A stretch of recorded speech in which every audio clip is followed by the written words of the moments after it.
Très bien, très Voilà. bien.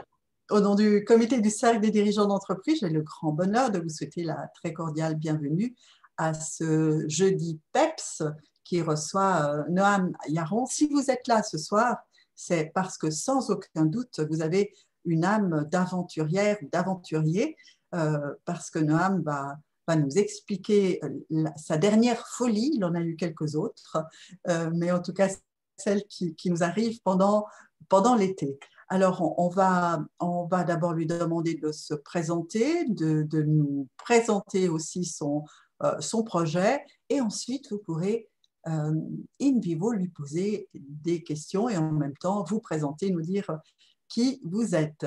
Alors, d'abord, merci d'ouvrir vos micros avant de les éteindre pour un bel applaudissement pour Noam Yaron, s'il vous plaît. Merci beaucoup, merci beaucoup. Merci d'être là, Noam. Enchanté. Merci à vous pour l'invitation. Tout d'abord, c'est vraiment un honneur d'être ici pour vous présenter ce projet sur lequel je travaille depuis 6 mois. On a parmi nous ce soir Véronique Lugrin dans l'Assemblée qui fait partie intégrante de ce projet que je vais vous présenter incessamment sous peu. On est en très petit comité. J'ai donné du fil à retordre au cercle des dirigeants d'entreprise cette fois pour ce jeudi PEPS. À cause de cette avant-première. Le projet sera annoncé publiquement dimanche, le dimanche 25 avril. Et à partir de là, on pourra, on va dire, communiquer librement sur toute cette folie qui s'annonce. Alors, je vais me présenter rapidement. Je vais juste prendre la main pour vous partager ma présentation. Voilà. Alors, je vais vous présenter l'Odyssée du Léman. La plupart d'entre vous qui êtes là ce soir, si vous n'êtes pas du biais du réseau du CDE, c'est une traversée du lac Léman que je vais vous présenter du coup dans quelques instants en vidéo et en photo. Premièrement, je voulais vous présenter un petit peu qu'est-ce que je fais pour ceux qui ne me connaissent pas. Alors, on va dire que j'ai plusieurs petites casquettes. Déjà, j'habite à Morges. Je suis morgien, né à Morges. J'ai 24 ans et mon métier aujourd'hui, c'est content creator, donc créateur de contenu. De créer du contenu, que ce soit pour mes réseaux sociaux ou pour des marques. J'ai commencé en 2016, juste après mon gymnase, que j'ai fait à Morges également, mais en scientifique. Donc, j'étais en maths physique, donc rien à voir avec on va dire, tout ce qui est créativité. Et je me suis lancé le challenge de prendre une année off après mon gymnase. Et c'est là où j'ai découvert pas mal de choses. J'ai testé un petit peu toutes les choses que j'avais envie de faire. Et c'est vraiment la publicité, le marketing, la communication qui m'a plu. Et du coup, j'ai commencé à créer des vidéos sur Internet. J'ai été découvert assez rapidement par le groupe Coca-Cola notamment, qui m'a donné la chance de représenter, on va dire, leur marque par des créations originales, que ce soit pour de la télévision, les réseaux sociaux, ou on a même fait du cinéma. Et du coup, ça m'a permis de me faire connaître, d'avoir une certaine audience aussi sur les réseaux sociaux et de créer des contenus autoproduits comme Bon, on fait quoi, qui est une série très, très fun que je vous invite à découvrir sur ma chaîne YouTube, dans laquelle je joue 6 personnages différents dans des situations diverses et variées, une série de divertissements qui était très, très fun à tourner et très, très drôle à regarder, que j'ai créé pendant le confinement, là où rien n'était possible, entre guillemets. Et du coup, j'ai eu la chance aussi de me faire découvrir par la ville de Cannes pour cette série, qui m'a proposé du coup de passer 2 semaines avec eux. C'était censé être pendant le festival de Cannes, qui, comme vous le savez sûrement, a été décalé. C'est fort possible que vous ayez des incrustations animalières pendant cette présentation de mon chat qui passe, les aléas du direct. Et du coup, qui m'a proposé de passer 2 semaines à Cannes en visio, pour le coup, pour rencontrer des gens incroyables du milieu de la télévision et du cinéma, notamment français et international, le groupe Banijé qui organisait cette séance de 2 semaines.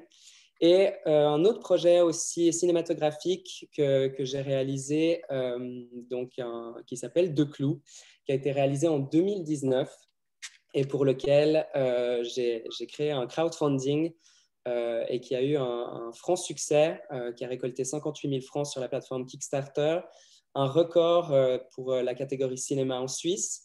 Et c'est un projet qui me donne pas mal de fil à retordre en ce moment, qui fait partie aussi, on va dire, de la catégorie Covid. Les tournages sont plutôt compliqués.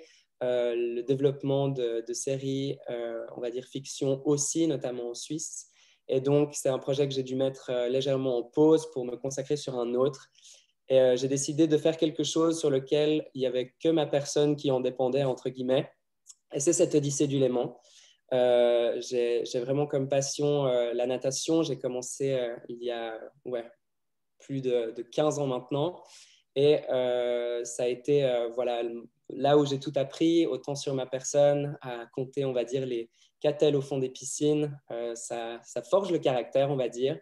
Et je voulais vous présenter du coup le petit trailer de cette Odyssée du Léman en avant-première, encore une fois, et dont les images risquent de saccader dû au zoom, mais en tout cas, le son y est. Et toutes les informations s'y trouvent. Voilà.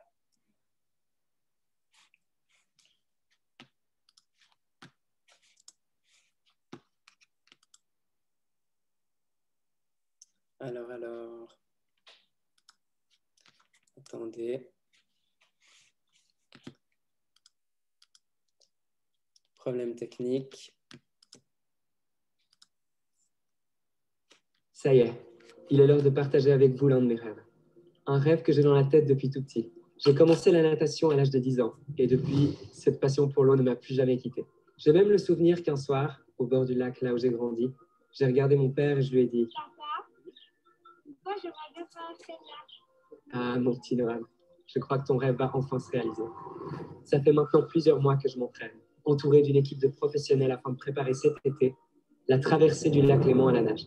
Un défi de 75 km que je veux réaliser en moins de 24 heures, en faveur d'une cause qui me tient à cœur, la préservation des eaux, en partenariat avec une association qui partage mes valeurs et qui lutte au quotidien pour la sauvegarde de l'un des plus grands lacs d'Europe. D'ici cet été, je vous invite à suivre cette magnifique Odyssée du Léman dès maintenant sur les réseaux sociaux. Merci et bienvenue à bord.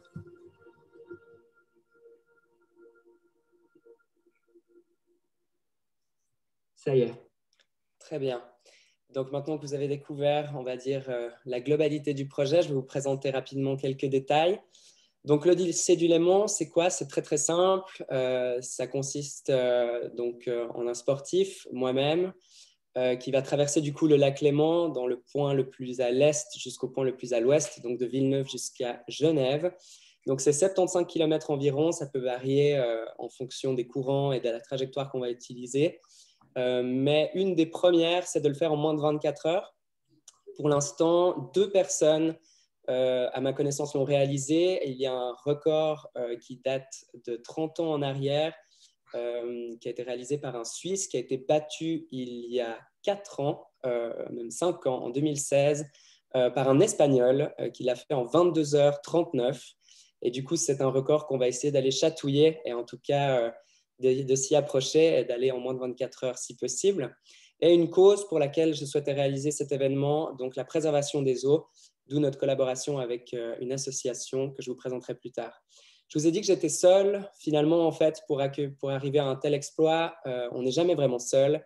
Je voulais vous présenter ma préparation et notamment mon équipe qui se cache derrière tout ça. Tout d'abord, la partie physique, vous vous en doutez, un tel effort d'endurance nécessite des grandes capacités autant sur la partie puissance que force et bien évidemment l'endurance. Et on a aujourd'hui la chance d'avoir Véronique Lugrin qui est parmi nous, qui est la fondatrice de En Mouvement, qui a accepté de me suivre dans ce pari complètement fou qui est de traverser ce lac mythique et qui m'a mis à disposition donc, son infrastructure, son équipe, que ce soit des physiothérapeutes, des préparateurs physiques, mais également des nutritionnistes et bientôt des masseurs, pour arriver à cet objectif très ambitieux. On a ensuite, bien sûr, la natation. Il n'y a pas de miracle pour l'endurance. Il faut pratiquer, pratiquer, pratiquer. Jusqu'à lundi, les piscines étaient fermées. Donc, depuis janvier, même depuis octobre, si on veut être honnête, j'ai nagé du coup en eau libre, donc dans le lac. J'ai dû développer quelques techniques pour pouvoir passer plusieurs minutes et maintenant plusieurs heures dans des eaux qui allaient jusqu'à 5 degrés. Et maintenant, enfin, on a la piscine qui a ouvert, notamment à Nyon, qui est une des piscines très, très près d'où j'habite et qui me permet aujourd'hui de m'entraîner, on va dire, dans des meilleures conditions. Et il y a l'aspect mental, un aspect très important qui est organisé par Anne-Rita Berthier, sa société Optimise, avec qui on entraîne énormément de choses, notamment les peurs. Il y en a plusieurs que j'ai, je vais vous en partager une, celle de nager la nuit. Il n'y a pas énormément de faune lors de mes entraînements, j'en ai pas croisé beaucoup, mais c'est vrai que c'est une peur totalement irrationnelle, mais personnelle, qui va devoir être, on va dire, décortiquée et démontée pour pouvoir assurer une bonne partie qui se passera la nuit, du coup, et d'assurer la performance. Et vous pouvez voir ici un entraînement de cohérence cardiaque. Donc, j'ai un petit capteur qui capte la variabilité cardiaque sur l'oreille et qui est monitoré donc sur un ordinateur. Et l'objectif, c'est par le biais de respiration, d'inspiration et d'expiration de 5 secondes chacune, de réussir à calmer son cœur et d'avoir une bonne variabilité cardiaque, ce qui optimise la performance et également le repos. Et c'est clairement deux choses importantes qu'il va me falloir pendant non seulement la préparation, mais aussi l'événement. La logistique, comme on l'a mentionné, cet événement a pour objectif de mettre en avant une cause, la préservation des eaux. On est très heureux de pouvoir compter sur le soutien d'une société flottine basée à Genève qui nous met à disposition sa flotte solaire. Donc, on a un voilier, le plus grand voilier habitable du lac qui fonctionne donc soit à l'énergie du vent ou à l'énergie solaire. Il fait plus de 17 mètres de long. Il a 6 chambres doubles. Donc, l'équipe technique, malheureusement, je ne pourrais pas en profiter, mais l'équipe technique aura des très bons quartiers pour suivre cette traversée. Et on a également le Solar Boat, qui est le bateau, on va dire, qui va me suivre de très, très près, auquel on va attacher une ligne tractée que vous pouvez voir sur notre bateau d'entraînement actuel, qui sera donc derrière le Solar Boat et qui me permettra, comme dans une piscine, de nager en fait à côté de la ligne et de me préoccuper, on va dire, que de mon rythme et de ne pas regarder devant et de gérer la trajectoire, donc pour encore une fois optimiser la performance. Donc, comme je vous l'avais mentionné, nous avons un partenariat avec l'Association pour la sauvegarde du Léman, une association qui est née en 1980 et qui se bat au quotidien avec des actions tangibles et aussi de la sensibilisation pour la sauvegarde d'un des plus grands lacs, l'un des plus longs lacs d'Europe et le plus grand lac alpin d'Europe. Et on a plusieurs actions. La première qui se passera en amont de l'événement les 2 semaines précédentes. Donc, l'événement aura lieu à peu près mi-juillet. On est encore en décision sur la date. Mais les paris sportifs, donc c'est une façon, on va dire, plutôt sympa et amusante. Donc, on a allié un peu l'aspect pari et la tombola. L'idée va être que le grand public va pouvoir parier sur le créneau, on va dire, d'heures que je vais faire pour traverser. Il y en a 7 de 30 minutes d'écart chacun. Et les personnes se situant dans la tranche horaire qui s'avère être la bonne tranche horaire à mon arrivée seront tirées au sort pour gagner des lots qui sont aussi offerts par nos partenaires, comme ici Coca qui nous offre un vol en montgolfière au-dessus du lac et plein d'autres choses. Et en termes de déchets, on ne se rend pas compte de tout ce qu'on peut trouver dans le lac. Quand j'ai commencé à nager sur les côtes, j'ai pu voir les caddies, les pneus, les déchets plastiques, bouteilles que j'ai trouvés au fond. Quand j'avais la possibilité de les ramasser et que ça ne gênait pas mon entraînement, je le faisais, mais je me suis rendu compte que c'était juste pas possible. Et c'est aussi à ce moment-là que j'ai voulu conclure, on va dire, une association avec cette cause qui me tient à cœur et donc l'ASL, l'association, va organiser pendant les 24 heures de traversée, va appeler sa communauté, notamment tout un chacun, à collecter des déchets au bord des côtes et des plages. Ça peut être autant des plongeurs que tout simplement marcher au bord du lac et de récolter des déchets. Ces déchets peuvent être référencés et répertoriés dans une application de Net Léman, qui est le nom d'un événement organisé par l'ASL toutes les années et qui va nous permettre aussi de récolter des informations sur le type de déchets qu'on trouve au bord des plages. Ce sera aussi une recherche qui sera d'un rapport publié en 2024, d'où l'application. Et finalement, à bord du grand bateau, donc pas derrière moi directement, mais du voilier, on aura un filet manta qui sera tracté et qui nous permettra donc de récolter les micro-déchets plastiques qu'il y a dans le lac, parce qu'il y en a plein. invisible à l'œil nu. On pourra donc, grâce à ça, en récolter on va dire, espérons un minimum, mais malheureusement, il y en a énormément. Et donc, de pouvoir observer à l'arrivée les diverses sortes de plastique et notamment la masse qu'il y aura. Et on pourra donc aussi observer ça d'une manière tangible. Donc voilà, je voulais vous le présenter de manière rapide. J'ai plein de détails, on va dire, à vous partager. Mais je voulais vous laisser la parole pour vous répondre directement à vos questions. C'est un événement, encore une fois, qui est né il y a quelques mois en arrière, mais qui est dans ma tête depuis 10 ans à peu près. Un rêve d'enfant qui se réalisera donc cet été. Et puis, je vous invite à suivre notre aventure, que ce soit sur Instagram ou sur notre site Internet, qui promet d'être palpitante, pleine de rebondissements. Et voilà. Donc, merci beaucoup pour votre attention et au plaisir de répondre à vos questions. Alors, à nouveau, merci d'ouvrir vos micros pour un très bel applaudissement pour cette présentation très claire. Merci beaucoup, Noam. Tu nous rends l'antenne? Bien évidemment. Merci. Merci beaucoup. Alors, est-ce que cela m'a échappé ou est-ce que tu nous as dit la date? Alors, la date est encore, on va dire, en cours de discussion, mais je peux vous l'annoncer. Combien sommes-nous? Ok, on peut le dire alors.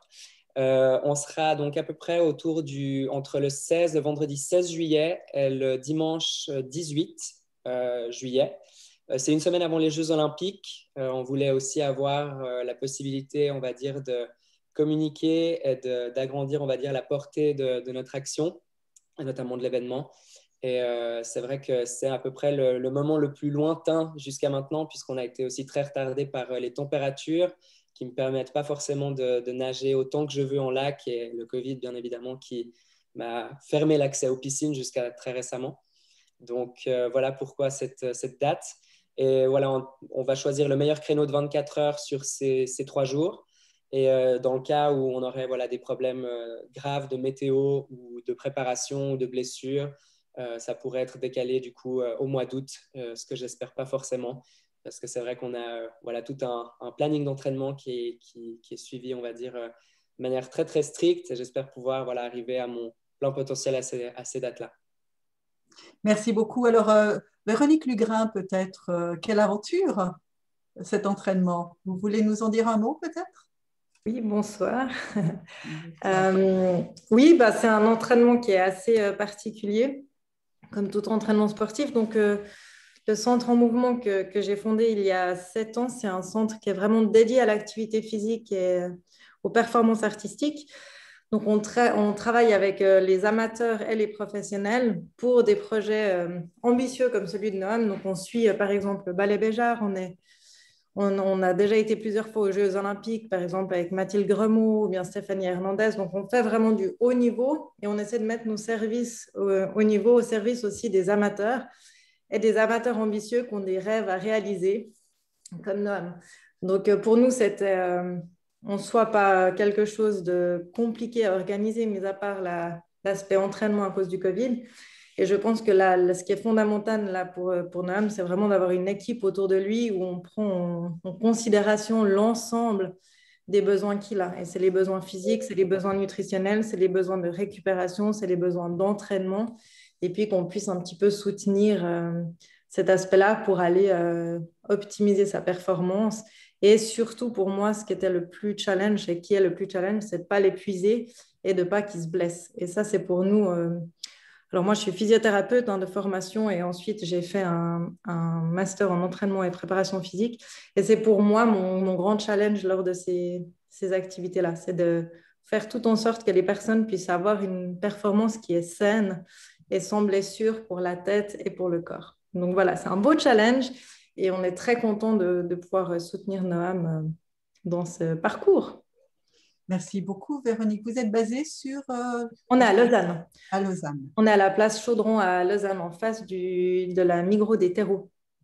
D'accord. Et peut-être, Noam, pourquoi avoir choisi Véronique et son team pour cet entraînement? Parce qu'entre parenthèses, nous, on s'est vus il y a un peu moins de 2 ans, que Covid oblige. Mais waouh, les épaules maintenant!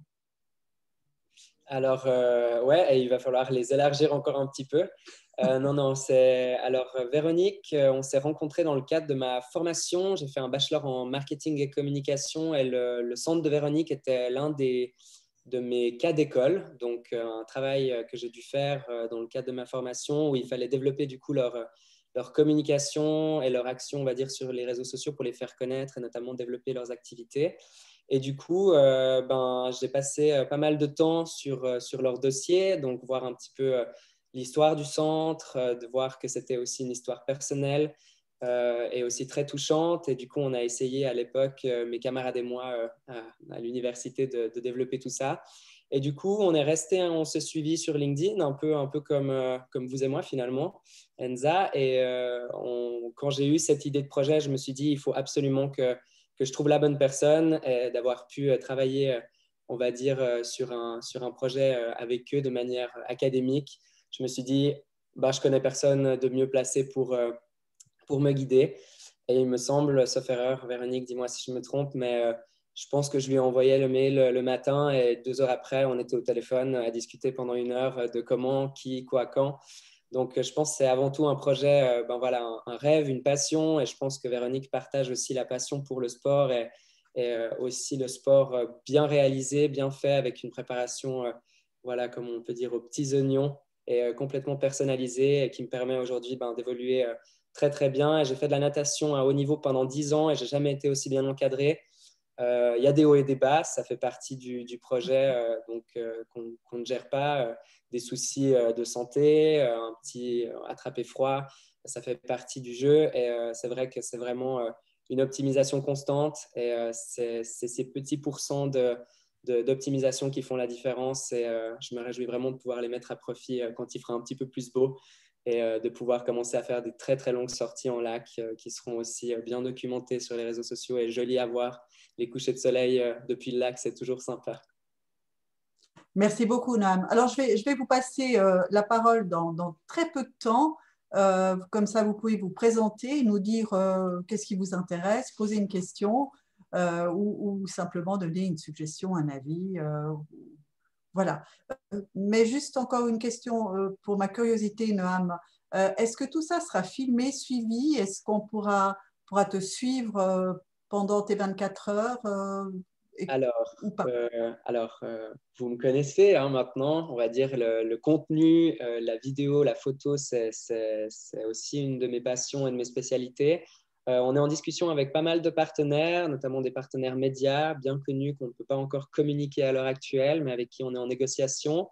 Des gros poissons, sans mauvais jeu de mots, qui pourraient nous permettre de transmettre en live l'événement, donc que ce soit la traversée ou avec justement des pointages sur les côtes avec les ramassages réalisés par le grand public. Donc, j'espère vraiment qu'on pourra avoir la meilleure expérience possible à offrir à tout le monde dans le respect des restrictions et surtout de donner un effet un petit peu stressant à ces 24 heures que moi je vais ressentir, c'est évident, mais que les gens qui auront par exemple participé à ces paris sportifs dont tous les bénéfices, c'est un détail que j'ai oublié de mentionner, seront reversés du coup à l'association nous permettra aussi voilà, de donner ce côté un peu, voilà, comme on suit en fait un pari sportif normal, sauf que là, on soutient l'environnement et voilà, ce sera l'objectif en tout cas.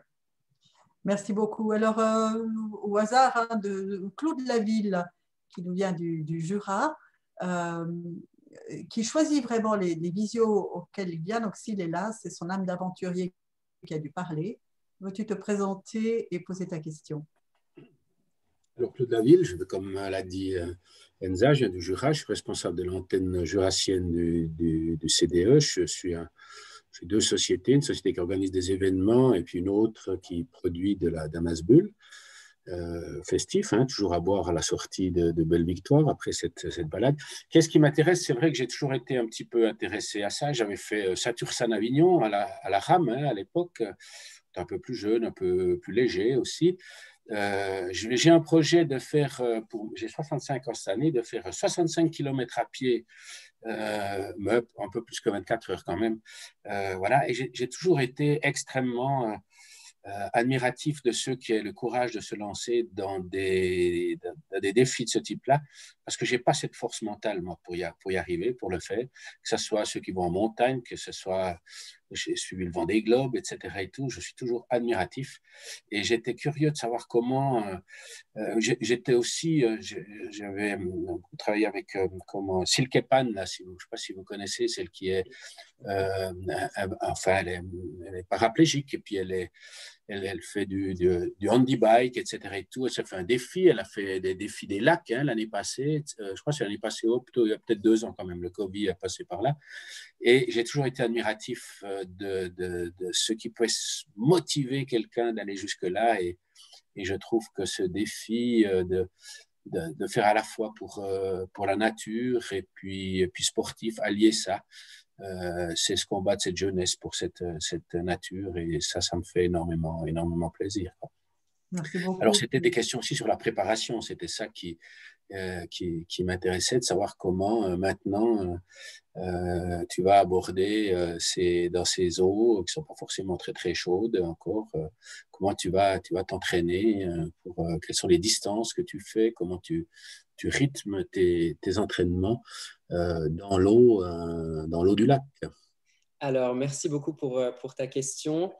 Déjà, bravo pour tous les projets. Je pense qu'il y a une chose importante qu'on oublie souvent. On se compare beaucoup aux autres, moi le premier. Et je pense qu'un défi, avant tout, il est personnel. Il doit être aussi à la hauteur des possibilités et des capacités, que ce soit de temps, d'effort, de tout un chacun. J'ai été en contact avec Silke Pan il y a très récemment, il y a 2 semaines, grand maximum. On s'est rencontrés par visioconférence pour réaliser une vidéo ensemble. Je voulais réaliser du coup un marathon en fauteuil du coup avec elle. Et du coup, on a eu quelques petits soucis. Elle est en train de préparer les Jeux Olympiques. Donc, il y a aussi voilà, sa préparation et la mienne. Et maintenant, on est arrivé aussi à un stade où, à titre de ma préparation, on ne peut pas se permettre de faire autre chose que de la natation. Et voilà, ce qui touche réellement à la préparation de cet effort. L'aspect mental, rapidement, c'est un point hyper important qui a été vraiment délaissé dans ma carrière sportive quand j'étais plus jeune. On ne m'a jamais appris ce que c'était de pouvoir développer une résilience à une certaine douleur, à un certain temps d'entraînement, à une lassitude. Et c'est vrai que beaucoup de sportifs, Véronique pourra aussi l'aborder, je pense même mieux que moi, se blessent, même pas forcément de manière physique, mais le mental qui tout simplement lâche et qui fait que le corps ne suit plus. Donc, c'est vraiment la tête qui est importante, et bien évidemment que le corps doit être préparé à tout ça. Et concernant la natation, quand j'ai commencé à nager dans le lac, c'était voilà, en octobre, mais ce n'était pas le moment le plus froid. C'est en janvier, quand j'ai vraiment commencé ma préparation, que c'était le pire. Des eaux à 6 degrés. Au début, j'ai tenu 20 minutes. C'était horrible. La seule chose que j'avais envie, c'était de sortir. Donc, j'avais une combinaison, bien évidemment, mais sans gants, sans chaussons. Et au fur et à mesure, j'ai rencontré, grâce à LinkedIn, encore une fois, un réseau social très puissant, je suis tombé sur un passionné de natation en lac qui travaillait chez Nestlé à Vevey et qui allait nager tous les vendredis pendant plusieurs années.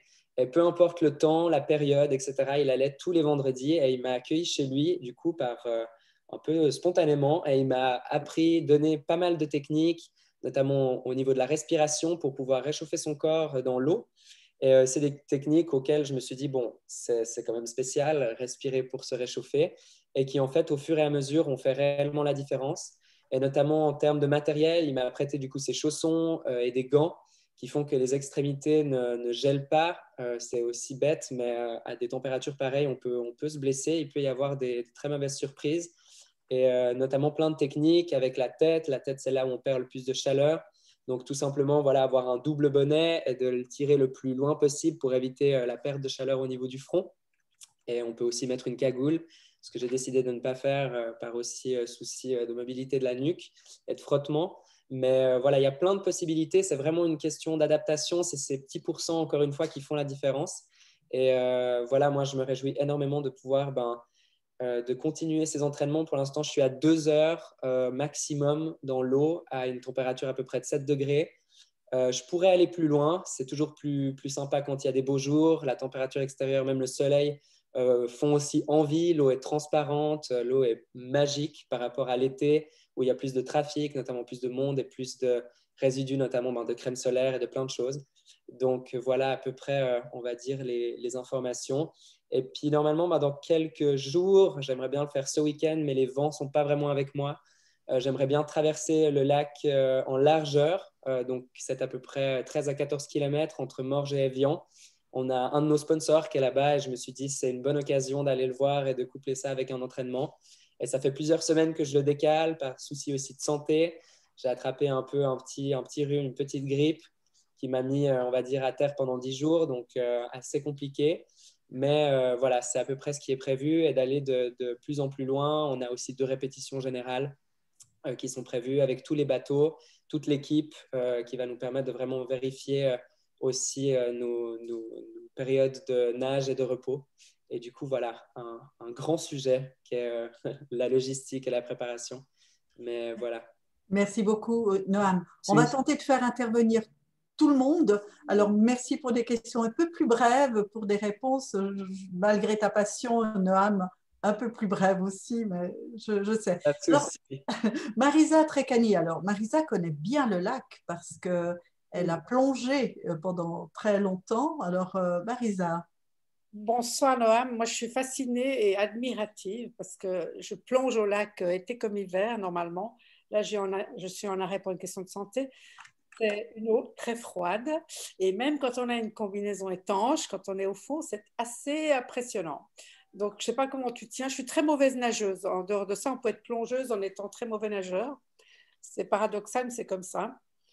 Je suis vraiment admirative et une question qui m'interpelle, c'est énergétiquement, tu vas manger quoi pendant tes 24 heures de parcours et comment tu vas retrouver l'énergie nécessaire à tes muscles parce qu'on ne peut pas faire 24 heures de performance sans s'alimenter. Alors, ça m'intéresse. Tout à fait. Alors, très, très bonne question. On a aussi la chance d'avoir, on va dire, En Mouvement et Véronique qui représente le centre aujourd'hui. J'ai un nutritionniste du coup du centre En Mouvement qui s'appelle Roberto avec qui on fait un travail de testing en ce moment. Donc, tout d'abord, au point de vue, on va dire, technique, je vais enchaîner 55 minutes de nage et 5 minutes de pause. Ça 3 fois. Et la 4e fois, je vais faire 55 minutes de nage et 15 minutes de pause. Donc, pour l'instant, ce qui est prévu, donc ça, c'est un espèce de bloc qu'on va reproduire le plus de fois possible jusqu'à l'arrivée. Et du coup, l'idée est de manger majoritairement du sucre, des sucres rapides sur les 5 minutes de pause qui sont très, très courtes. Pouvoir s'hydrater aussi, c'est très important. On va utiliser aussi des boissons isotoniques qui contiennent aussi du sel. On ne se rend pas du tout compte dans l'eau qu'on transpire, mais c'est quelque chose de très, très important. Et pendant mes pauses de 15 minutes, j'aurai l'occasion et le temps, du coup, de manger quelque chose de plus consistant. Il y aura obligatoirement une alimentation, on va dire, équilibrée, qui sera un peu plus différente que ce que je mange d'habitude. Mais il faudra avoir des glucides, ça c'est sûr, mais aussi des protéines et des graisses. C'est des choses importantes. Ce sera impossible de pallier le manque énergétique. Je brûle actuellement, on va dire, 800 calories à l'heure à l'effort, sans compter la température de l'eau qui refroidit aussi le corps et qui peut facilement doubler la dépense calorique. Donc, c'est vraiment un test qu'on est en train de faire. J'ai un estomac qui est en ce moment pas en super forme, mais normalement, voilà, je n'ai pas de souci d'allergie ni d'intolérance. Donc, ça nous permet vraiment de jouer avec pas mal de produits que pour l'instant, on est en train de tester en entraînement, que ce soit en piscine ou en lac, et qui nous permettent de trouver le combo gagnant pour cette traversée et essayer de perdre le moins d'énergie, enfin de récupérer le plus d'énergie possible. Les nageurs, pour terminer sur cette question, il y a certains nageurs qui ont perdu jusqu'à 8 kilos pendant la traversée. Donc, c'est énorme. Donc, c'est aussi une phase on va dire, d'apport en glucides qui va être aussi fait en amont pour essayer de prendre le plus de poids possible pour tout simplement pouvoir puiser dedans. Et ce n'est pas des graisses, c'est vraiment du sucre. Et c'est vrai que je vais devoir prendre quelques kilos pour éviter de disparaître pendant cette traversée. Ah oui, c'est impressionnant quand même. Ça compte énormément. Tu ne peux pas avancer sans énergie, ça c'est évident. Tout à fait. C'est une logistique impressionnante quand même. Merci beaucoup. Félicitations en tout cas. Merci. Merci Marisa. 8 kilos à perdre en 24 heures, ça laisserait voir. Ça fait rêver. Je vais faire 150 bornes, je pense. Très bien. Alors, navré, je ne vous connais pas tous, alors merci de vous présenter. Mariano Garcia, qui Oui, êtes-vous? voilà, bonjour. Votre Vous intervention. m'entendez? Bonjour, Très oui. bien. Oui, bonjour. Mariano Garcia, donc j'ai été invité à cette conférence par justement Enza, merci.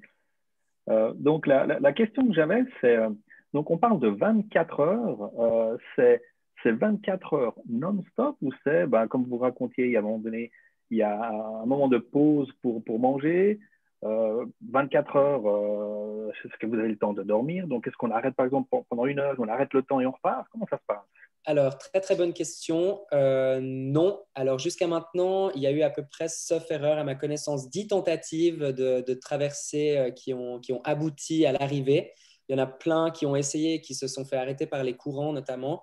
Nous, on sera possiblement l'une des premières traversées sans assistance, c'est-à-dire sans monter sur le bateau. Il y a pas mal de tentatives réussies qui ont été faites avec des pauses sur le bateau, donc de sortir, d'aller aux toilettes, de manger, de dormir. Nous, ce sera donc 24 heures dès le moment où on quitte l'arrive à Villeneuve et jusqu'à le bain des Paquis à Genève, qui sera donc chronométré. Mes pauses sont comptées, tout est compté. Et du coup, j'ai ces 2 bateaux qui me suivent avec toute l'équipe technique, les caméras, la nutrition, etc. Mais j'aurai un petit bar flottant, du coup, qui contiendra toute la nourriture que j'aurai besoin et qui me sera tout simplement, on va dire, envoyée et qui sera remontée en fait après. Donc, j'ai aucun lien avec un objet qui pourrait me permettre d'aller plus vite. Donc, c'est ça le défi. Donc, ça, c'est aussi une première. On verra si c'est faisable. De ne pas dormir pendant 24 heures, c'est un risque. On va y réfléchir et le tester notamment sur les deux répétitions générales qui seront respectivement de 12 heures et de 16 heures potentiellement si on y arrive. Okay. Donc, on se rapprochera réellement du temps final passé dans l'eau. Et on va voir si on arrive encore une fois à faire les 24 heures, ce serait génial.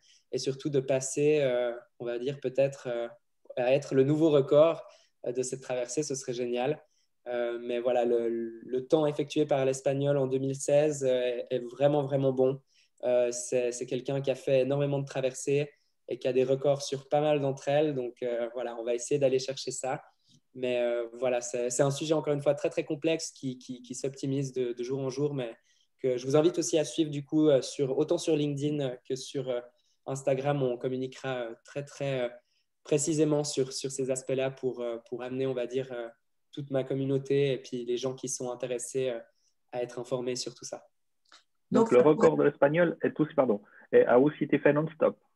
A aussi été fait non-stop, sauf erreur, il a eu le soutien du bateau, donc il s'est hissé sur le bateau à certains moments.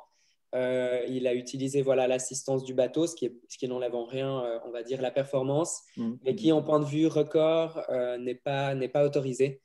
Si on veut l'homologuer de manière officielle, on n'aura pas de livre de record qui sera là ou quoi que ce soit. Ce n'est pas pour ça que je le fais, mais c'est plus pour l'avoir fait de manière concrète et on va dire complètement, pour aller jusqu'au bout des choses, en fait, tout simplement. Et on verra si c'est faisable, si maintenant c'est une question de vie ou de mort, qu'il faut que j'aille sur le bateau.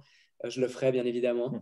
Mais ça nous donne aussi d'autres fils à retordre, notamment comment faire ses besoins dans l'eau, notamment avec une combinaison. Donc ça, c'est aussi une question un peu moins sexy qui sera posée et qui va devoir être réfléchie avec des experts, notamment en combinaison, pour voir si on arrive à faire quelque chose pour pouvoir la retirer et la remettre assez rapidement. Vous nous tiendrez au courant, Noam, là-dessus. Avec grand plaisir. Ce n'est pas l'aspect le plus fun, mais avec plaisir. Mais c'est intéressant. Mathieu Caplin, merci de vous présenter, de poser votre question. Oui, bonjour. J'ai été invité par une personne membre du groupe qui s'appelle Valérie Widmer. Alors, je voulais vraiment être là parce que je pratique la nage en eau libre. Et du coup, j'ai plutôt des questions de nageurs pour un nageur. J'en ai plein, mais comme on n'a pas beaucoup de temps et que tout le monde puisse parler, je vais t'en poser 2, Noam. La première, c'est effectivement, la première était répondue, c'était pour les pauses. Est-ce que tu as prévu de faire ça à bord? La réponse est non, puisque tu resteras dans l'eau. La deuxième question que je vais te poser, c'est à quelle allure tu nages aujourd'hui? Moi, je nage personnellement entre 3 et 4 kg à peu près à l'heure. Et je veux savoir, quelle différence tu vois, toi, entre bassin fermé et eau libre en termes de dépenses d'énergie et de puissance? C'est-à-dire, quel écart tu as, toi, en fait, en performance à l'heure? Et dernière question, plus la partie sécurité. Est-ce que tu as prévu un paddle accompagnateur qui va te suivre en cas de pépin? J'espère que bien sûr ça n'aura pas lieu. Et est-ce que tu auras un de tes coachs, un médecin qui sera un peu ton garde-fou, qui te dira si à un moment ton corps ne suit plus, attention Noam, c'est terminé, il faut que tu remontes à bord et on arrête. Est-ce que tu as ces 3 points-là? Alors j'espère que les questions étaient assez claires pour toi. Désolé, c'est un peu plus technique peut-être, mais pour moi, elles sont intéressantes. Très, très clair. Je vais essayer d'être le plus rapide possible. Si j'en oublie une, tu me dis. En termes de piscine et d'eau libre, donc moi, j'ai été nageur de bassin pendant des années et j'ai découvert l'eau libre pendant une course qui reliait Saint-Jean-Golf à Vevey, donc une course de 8 km que j'ai faite et que j'ai adorée. En fait, j'ai redécouvert la natation dans l'eau libre. C'est une passion qui s'est, on va dire, affirmée quand l'année suivante, j'ai fait mes premiers championnats suisses en eau libre, auxquels j'ai fini 4e. Et je me suis dit, OK, je voulais arrêter à la fin de cette saison-là. Et je me suis dit, non, on va refaire une année. Il y a beaucoup, beaucoup de concurrence en natation. C'est un sport assez barbare et plutôt compétitif et très individuel pour le coup. Et du coup, j'ai refait une année et là, j'ai fait premier. Aux 3 km en eau libre à Lausanne, donc dans la ville juste à côté. Et c'était sur ça que je me suis arrêté. Et en fait, depuis, j'ai été passionné par l'eau libre. J'ai fait 2 fois la traversée donc en largeur, celle que je prévois de faire dans quelques jours, la préparation. En termes de vitesse, donc bien sûr en bassin, je vais un tout petit peu plus vite qu'en eau libre. L'eau libre varie énormément, ça dépend des courants aussi, c'est quelque chose qu'on ne se rend pas forcément compte, mais en termes, voilà, je suis à peu près, l'objectif va être de tourner entre 3,8 km/h et 4 km/h, ce qui fait une vitesse d'à peu près 1,30 au 100 mètres pour voilà, donc 2 longueurs de bassin olympique pour le 4 km/h. Donc ça va être à peu près la vitesse que je vais essayer d'atteindre. Aujourd'hui, je n'y suis pas encore. Pour des raisons tout simplement, on va dire, de santé et de non-accès à la piscine qui ne me permettent pas forcément de monitorer autant que je veux toutes ces métriques. Et en termes de garde-fou, donc bien évidemment, toute mon équipe qui me prépare actuellement, que ce soit mon nutritionniste, ma physio, mes physios et mes préparateurs physiques seront présents sur le bateau pour autant qu'ils n'aient pas autre chose à faire, j'espère pas. Mais ils seront présents et bien évidemment qu'il y aura un médecin à bord pour tout souci qui dépasse, on va dire, l'aspect, on va dire, normal qui peut être résolu rapidement. Mais voilà, ça va être très, très important. Et non, on aura peut-être, je pense pas, besoin de paddle puisqu'on a 2 bateaux. Le bateau électrique notamment qui sera devant moi et qui aura du coup une ligne juste derrière sur laquelle je vais nager. Et un grand bateau où on aura voilà, toutes les équipes, les caméras. Et possiblement, le paddle pourrait survenir en cas où une personne voudrait venir très, très près de moi, peut-être pour m'assister, entre guillemets, ce n'est pas le bon mot, pour de la nourriture ou typiquement m'aider à enlever ma combi. Ça pourrait être quelque chose qui est autorisé puisque le paddle ne me permet pas d'aller plus vite qu'à la nage. Donc, voilà, pour autant que je ne m'appuie pas dessus.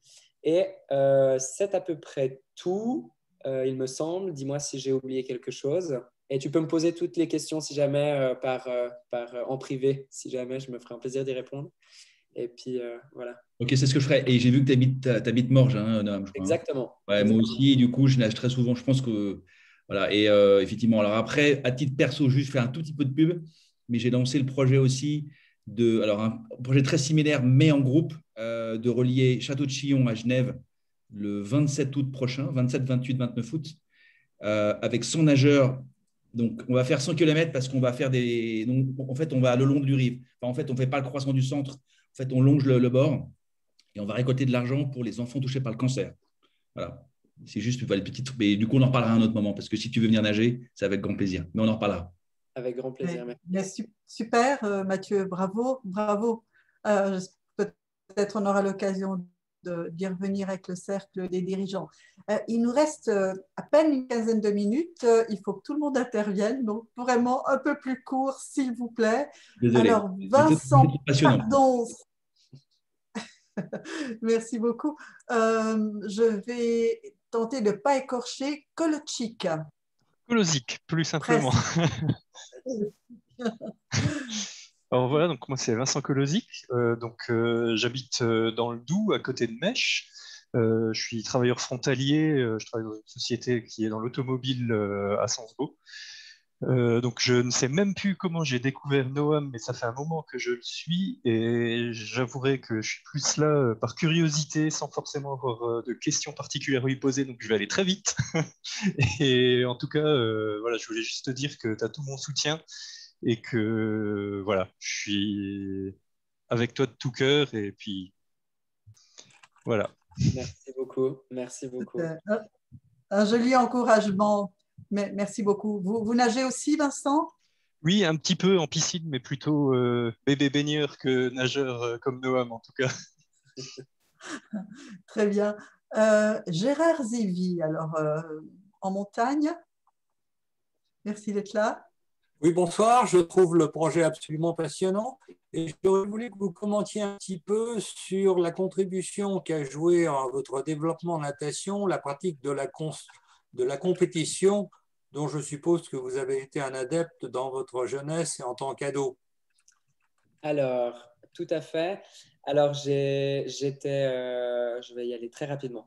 Quand j'ai commencé la natation, j'avais 8 ans, j'étais un peu en surpoids, j'étais pas du tout à l'aise dans mon corps, j'étais nul, je faisais des très mauvais résultats. Mes entraîneurs, à plusieurs reprises, ont essayé de me foutre dehors du club en me disant que j'étais pas fait pour ça, j'étais pas le plus grand, j'étais pas le plus large, j'étais pas le plus musclé, au loin de là. Et du coup, en fait, de fil en aiguille, j'ai fait une promesse qu'un jour, j'allais devenir champion suisse. Dont tout le monde à l'époque rigolait. J'avais quoi, 10 ans, et que j'ai réalisé, donc 8 ans plus tard. Et la compétition est quelque chose que j'adore, qui me manque un petit peu parfois, mais qui est un environnement un peu barbare, surtout en natation, où on peut vraiment compter finalement sur le moment J, comme beaucoup d'autres sports, hein, mais que sur soi-même. Donc c'est quelque chose qui mentalement, alors voilà, nous développe une capacité de résilience, on va dire, plus élevé que la normale. Ça nous permet aussi de nous connaître comme tout athlète de haut niveau par cœur. C'est un travail qui se fait à vie finalement. Mais c'est vrai que j'ai une connaissance de moi-même autant physiquement que mentalement qui me permet aujourd'hui d'agir non seulement dans ma vie personnelle, professionnelle ou sportive de manière intelligente et d'aussi comprendre un peu mieux les gens qui m'entourent et surtout les choses qu'il faut faire. Je suis encore jeune. J'ai pas mal de choses à voir et à apprendre et je pense que même toute la préparation de la traversée va m'apprendre beaucoup plus que toutes mes années de compétition parce qu'on se retrouve seul, on se retrouve face à soi-même, on se retrouve face à un fond noir, autant la journée que la nuit. Alors la nuit, c'est encore une autre histoire, mais je pense que c'est vraiment quelque chose qui va m'apprendre énormément sur moi-même. Je ne sais pas à quoi je vais penser pendant 24 heures, pour être honnête, mais on va essayer d'y réfléchir et je vais voir si peut-être j'ai l'occasion d'apprendre une nouvelle langue par le biais de mes écouteurs ou autre. Mais voilà, je vais essayer de faire tout ça, mais bien sûr que ça m'a appris énormément. Et c'est quelque chose que je recommande vraiment à tout le monde. Ça m'a éduqué, la natation. Et je pense que tout sport à haut niveau pratiqué avec, on va dire, sagesse et conscience, sans blessure et intelligemment, nous apprend énormément. Merci Noam. Merci beaucoup et bon courage pour le projet. Merci beaucoup. Ce garçon est génialement un peu fou quand même. Roxane Nadal. Bonsoir, je viens d'activer mon micro. Bonsoir à toutes et à tous, bonsoir Noam. Moi j'avais une question, Noam, tu as beaucoup parlé sur ce qui te faisait peur, nager la nuit, croiser des gros poissons. Est-ce qu'il y a un événement que tu te réjouis de vivre pendant ces 24 heures de traversée ou quelque chose que tu vas garder en tête pour te motiver pendant toute la traversée? Alors, merci beaucoup. Je dirais, il y en a plusieurs, il y en a certains que je redoute et d'autres que je me réjouis. Bien sûr, l'arrivée. C'est malgré toute la préparation et la bonne, on va dire, volonté du monde, on ne saura pas si j'ai la capacité d'être arrivé tant que je ne serai pas arrivé. Donc, ça va demander, encore une fois, beaucoup d'entraînement et de préparation, autant mental que physique. Mais je pense que l'arrivée est vraiment un highlight, comme on peut le dire en anglais, que je vais garder en tête. Donc, de pouvoir revoir mes amis ou ma famille qui seront peut-être pas présents sur le bateau. Penser aussi, aussi à des événements extérieurs dans les moments difficiles, notamment la nuit. Pour l'instant, c'est une période que je redoute, mais qui, je pense, je vais peut-être y trouver un peu du plaisir. Mais c'est vrai que les bons moments que j'ai passés, que ce soit encore une fois sportivement, personnellement ou tout simplement personnellement et professionnellement, c'est vraiment des choses que j'ai envie de garder en tête et puis qui j'espère, me motiveront à aller kilomètre par kilomètre, centimètre par centimètre, suivant certains moments, et d'arriver au bout de ces 75 kilomètres entiers. Et si possible, être capable de serrer les gens que j'aime dans les bras à la fin, ce serait le top. Merci beaucoup. Hello Cinquanta, est-ce votre vrai prénom? Oui, c'est moi. Oui. Alors moi, je suis invitée par Noam, que je suis depuis longtemps et j'admire vraiment tout ce qu'il fait, ses défis, ses projets un peu fous que je trouve géniaux. Et ma question par rapport à ce projet-ci, vu que il y a pas mal de soucis, j'ai l'impression, enfin, soucis, pas soucis, mais des petites appréhensions, style nourriture, sommeil, endurance, peur de nager la nuit, enfin, ce genre de choses. Je voulais savoir si l'auto-hypnose pourrait pas être peut-être une aide ou une béquille dans ces moments-là. Je crois que c'est assez utilisé dans le sport, mais je sais pas. Alors, très très bonne question. Avec Anne-Rita Berchi, qui est du coup en charge du gros morceau qui est la préparation mentale dans ce défi, on est en train de discuter de ce genre de pratique. Donc moi qui suis, on va dire, à titre personnel, un peu très cartésien, pied sur terre, malgré la folie de ce défi qui pourrait faire penser l'inverse. Mais je suis plutôt axé sur les chiffres, mais aussi avec un coin un peu créatif qui a été développé, on va dire, avec mon métier de créateur de contenu. Mais clairement, je suis très, très ouvert. J'ai appris à l'être aussi au fil des années.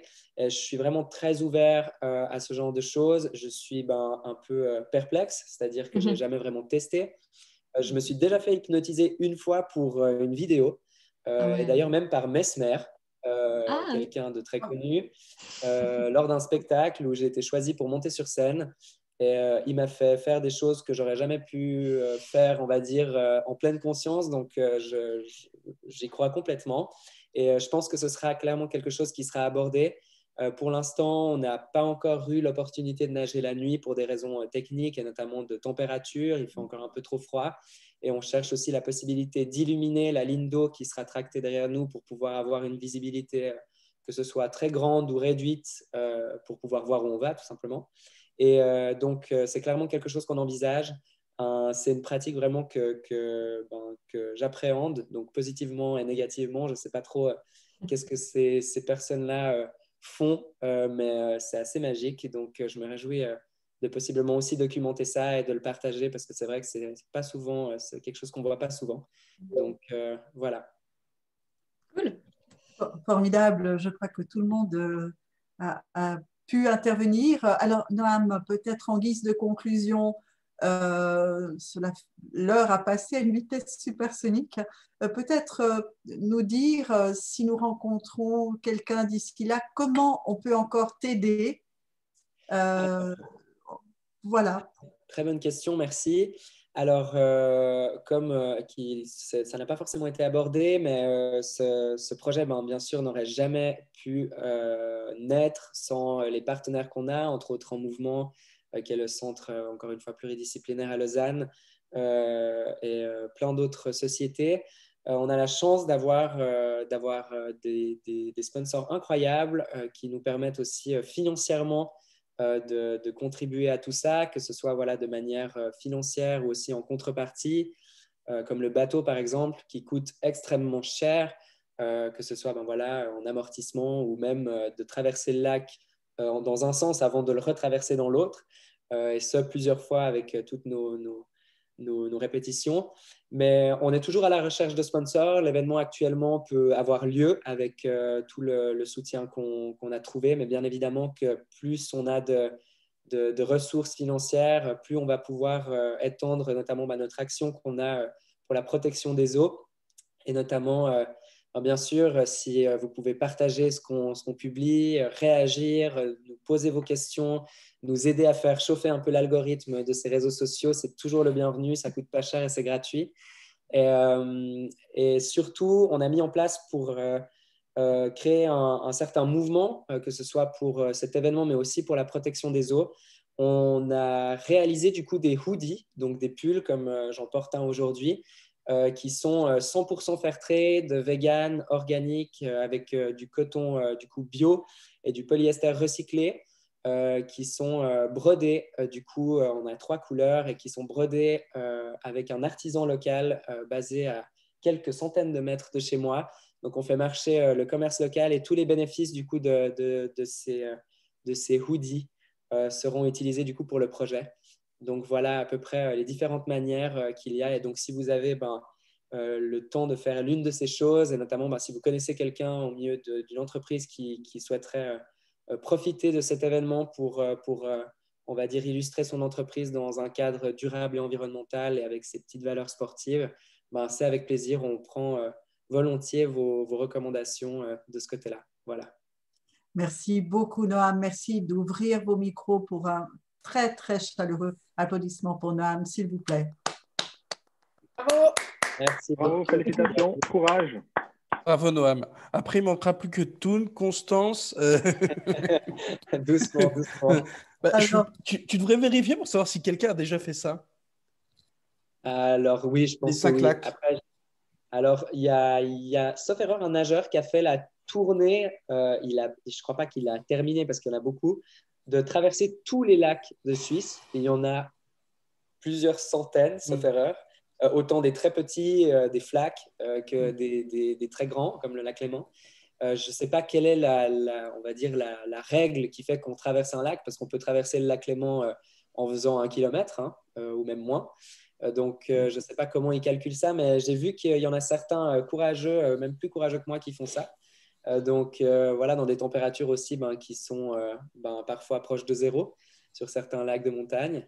Mais pourquoi pas? Mais pour l'instant, clairement, ce que j'ai appris avec tout ça, malgré que j'ai plutôt tendance à faire plein de choses en même temps, c'est de me focaliser vraiment sur ce projet qui est vraiment le plus ambitieux, difficile que j'ai eu à faire jusqu'à maintenant, et que je me réjouis autant d'un point de vue personnel que communautaire, et j'espère qu'il aura beaucoup d'impact aussi, notamment en termes environnementaux, et de faire chacun un pas vers cette direction pour atteindre ces objectifs durables. Ce serait vraiment bien. Ouais, merci beaucoup, Noam. Alors, on va faire une photo qui sera évidemment relayée sur les réseaux sociaux. Merci d'être là. Vous saurez. Je vous demande dans 2 secondes de prendre un objet ou ensuite un sourire bien affiché. Et voilà, pour encourager Noam. Mais auparavant, juste, Julien, si tu peux partager les événements de la semaine prochaine. Oui, je te fais ça tout de suite. Et on peut arrêter l'enregistrement, peut-être. Merci.